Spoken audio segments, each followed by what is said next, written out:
Hello friends, Pandian store 2ல இன்றைக்கி என்ன நடந்துச்சுன்னு பார்க்குறதுக்கு முன்னாடி சப்ஸ்கிரைப் பண்ணாதவங்களாம் கொஞ்சம் சப்ஸ்கிரைப் பண்ணிவிட்டு பாருங்கள். நம்ம சரவணனுக்கும் தங்கமயிலுக்கும் நல்லபடியாக கல்யாணம் நடந்து முடிஞ்சிருச்சு.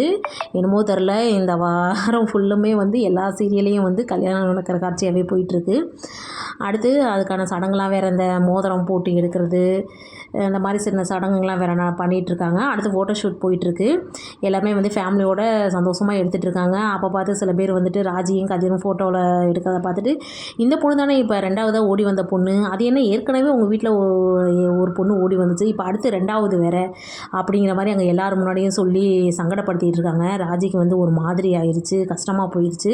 ஆனால் தங்கமயிலோட அம்மா இதெல்லாம் பார்த்து அப்படியே உள்ளுக்குள்ளே அப்படியே சந்தோஷமாக இருக்கிறாங்க. குள்ளலி இதான் சாக்குன்னு, இதெல்லாம் தேவையா, எங்கே போனாலும் நம்ம குடும்ப மனத்தை வாங்குறதுக்குனே இருக்குதுன்னு அவங்க ஒரு பக்கம் இடிச்சுக்கிட்டு இருக்கிறாங்க. ஆனால் கோமதி தான் நம்ம ராஜிக்கிட்ட, நீ இதெல்லாம் நினச்சி கவலைப்படாதம்மா, அவங்க வீட்டிலேயே 1008 பிரச்சனை இருக்கும், அதெல்லாம் விட்டுட்டு அடுத்தவ வீட்டில் என்ன நடக்குதுன்னே பார்த்துக்கிட்டு இருப்பாளுங்க, இவளுக்கெல்லாம் இப்படி தான் அப்படின்னு சொல்லிட்டு இருக்கிறாங்க. பார்க்கலாம் இன்னும் ராஜி மீனாவும் எவ்வளோ தான் இதெல்லாம் பேச்சு வாங்க போகிறாங்க.